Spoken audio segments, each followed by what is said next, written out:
Почитувани гледачи, добар ден. Вторник, време за медицинско катче. Во розевиот месец октомври, кој што е месец за превенција на рак на дојка, зборуваме со доктор Изабела Божиновска од приватната болница Аџибадем Систина, која што работи на проблематиката со карцином на дојка. Утрово во интервјуто ќе зборуваме за превенцијата, меѓутоа и за третманот на откривање, за самопрегледот, но и за сите диагностички процедури кои што треба да се направат. Доктор Божиновска, добро утро. Добро утро, ви благодарам за поканата да бидам гостин во вашата емисија. Најавив дел за она за што ќе зборуваме. Октомври е розев месец, зборуваме за превенција за рак на дојка. Ајде најпрво околу превентивата, бидејќи најчесто зборуваме дека превентивата е практично половина здравје и дека доколку навреме се открие карциномот на дојка, понатаму може и успешно да се лекува. Така.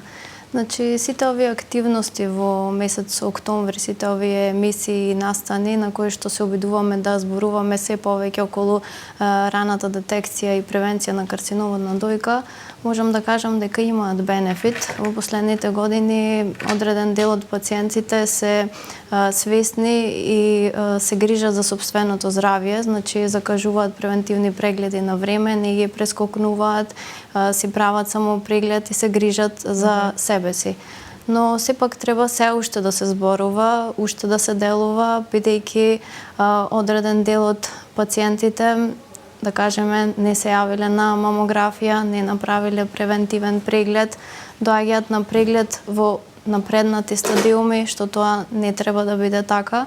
Значи, едноставно се соочуваат со страв дека ќе им биде диагностициран карцином, а не се информирани дека колку повеќе чекаат, колку повеќе кријат, карциномот ќе биде во понапредната фаза, тоа значи покомплициран третман, по-лоша прогноза, со тоа и понатаму и по лош квалитет на живот, за разлика од раната детекција која што им овозможува нели да го спасат својот живот и да имаат поквалитетен живот понатаму.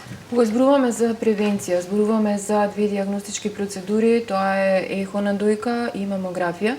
Ајде малку да позборуваме околу тоа, кога треба да се направи првото ехо на дојка, кога се прави мамографија и да објасниме околу само прегледот најпрво.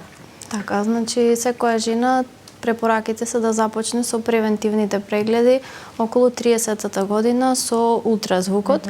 Ултразвукот е метода која што може да се прави на било која возраст, значи нема јонизирачко зрачење, нема контраиндикации да се направи ултразвук. И бремена жена и жена која што дои може слободно да направи ултразвук.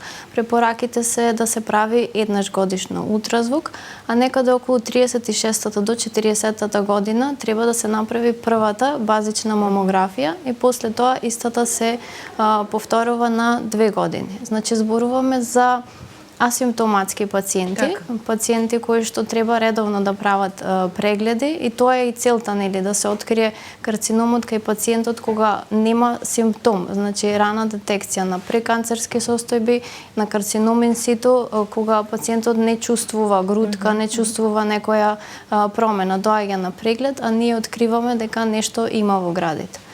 Во однос на самопрегледот, значи самопрегледот треба да почне секоја девојка кај која што се почнува да се развиваат градите, значи некаде околу 20-та година од животот, треба да почне да ги запознава своите гради, значи да почне да практикува да прави самопреглед, за да има една основа, база, да знае што се случува со нејзините гради, да види дали има асиметрија, дали има некое вродено, да кажеме, вовлекување на брадавицата. Сето тоа да го нотира и да знае што се случува со нејзините гради, за ако во текот на животот се појави некоја нова промена, да може да реагира и да се јави на лекар.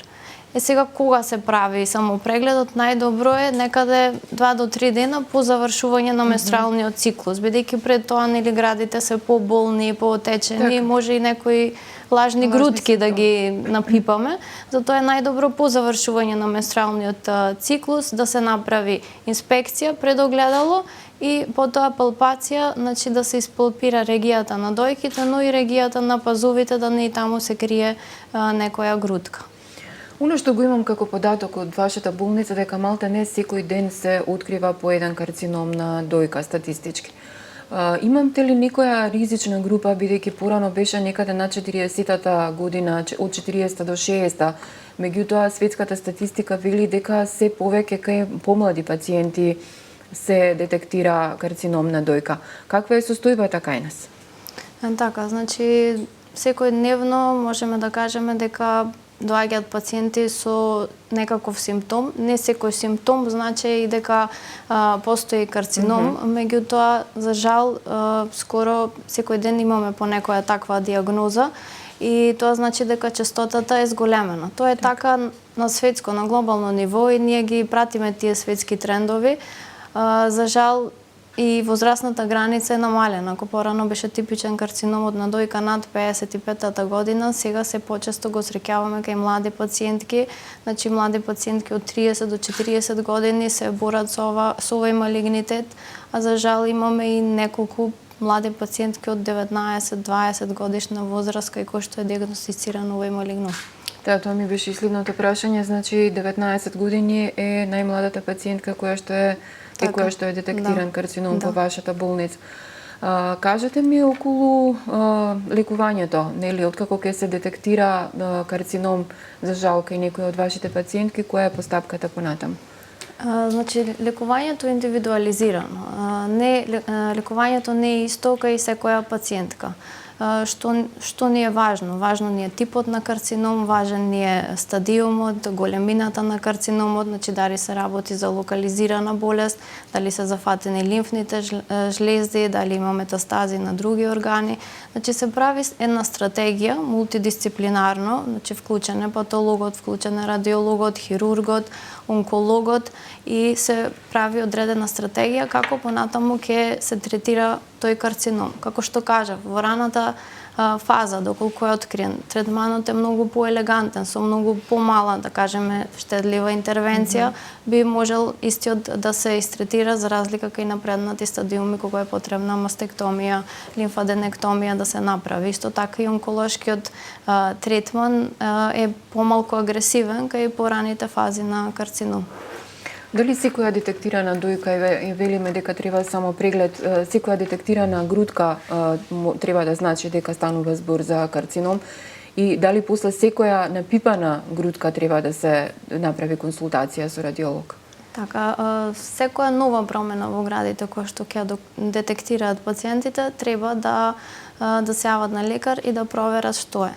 Најголем дел од грудките се или лажни грудки или се резултат на многу често среќавањата фиброцистична болест, значи тоа е некоја циста која што нели се разликува од карциномот, обично грудката е подвижна, не е фиксирана, меѓутоа пациентите не можат секогаш таа диференцијација да ја направат, така да било кој симптом да го заприметат, треба да се јават на доктор, било да е тоа некој секрет од дојките, да кажеме, крвав или серозен секрет, најчесто се поврзани со малигномна дојка, било да е тоа некое црвенило, тврдина, промени на кожата, вовлекување на брадавицата, вовлекување на делот, значи кожата на дојката или пак зголемување на дојката, црвенило, тврдина, болка, треба да се јават на лекар.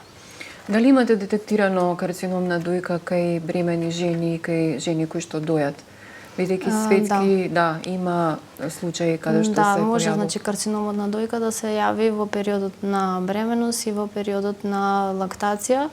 Во периодот на доање малце е специфичен за диагноза, тој така наречен инфламаторен тип на карцином, чии што симптоми може да се преклопуваат со симптомите, да кажеме, на маститот, кој што често се појавува во тој доајнечки период, така да треба со особено внимание да обрнеме кај тие пациентки, доколку немаме одговор на антибиотска терапија за одреден временски период, треба да се направат дополнителни исследувања да не во позадина стои некој таков тип на малигном.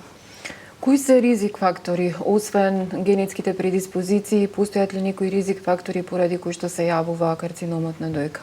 Значи ризик фактори да се генетската предиспозиција, доколку пациентот во фамилија има еден или два или повеќе членови во фамилијата со карцином на дојка. Исто така употребата на хормони, инвитро стимулациите, самото аерозагадување, немањето на физичка активност, сите оние штетни работи кои што ги правиме влијаат, меѓутоа може да делуваме на нив, но не значи дека ако сето тоа е во ред, дека нема да се појави карциномот на дојка. Најглавна и клучна превенција што ние може да ја направиме се превентивните прегледи и скринингот. Во еден дел од интервјуто спомнавте дека многу од жените ви доаѓаат во поодмината фаза на карцином.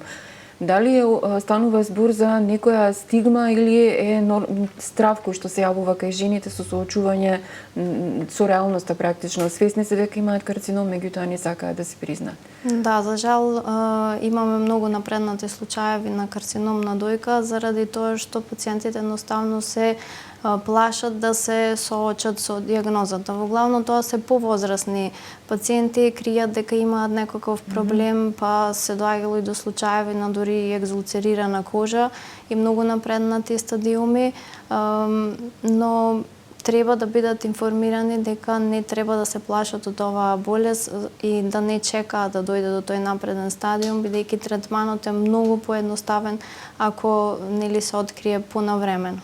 Да не го заборавиме и посилниот пол, некако карциномот на дојка секогаш се поврзува со жени, меѓутоа светската статистика и она што го имаме и ние во Македонија е дека многу често се случува да се појави карцином на дојка и кај маж.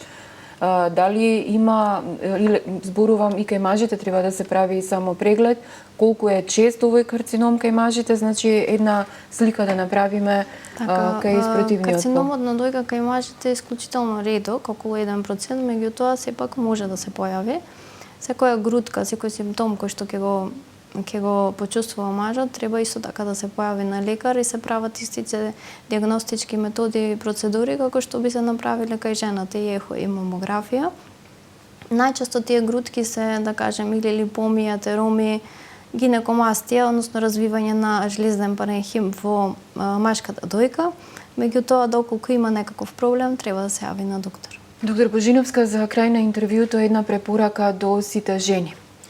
Што треба да направат, нели, да го заокружиме интервјуто, да не се плашат од преглед и да не чекаат само октомври, да се крене јавната свест во текот на цела година дека треба да обрнат внимание на превенција. Да, треба многу да зборуваме, 365 дена да се зборува на оваа тема за да се откорне стравот, да не се плашат пациентите од прегледот, да не ги прескокнуваат прегледите, да не се плашат од мамографијата, значи не е болна, нема висока доза на зрачење, размислувањето направив само ехо, уредно е, нема потреба да правам мамографија, не е правилно, така да, значи, треба да се грижат за своето здравје, да ги прават редовно прегледите и да се свесни дека раната детекција значи спасување на живот.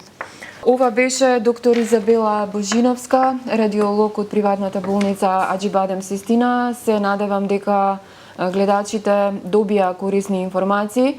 Оно што можеме да го заклучиме е дека превентивните прегледи треба да се прават во тек на цела година и да не се чека октомври. Вие, почитувани гледачи, останете со програмата на Слободен печат, следете го нашето веб издание и сега очекувајте го издавањето на нашиот весник. Ви благодарам за вниманието.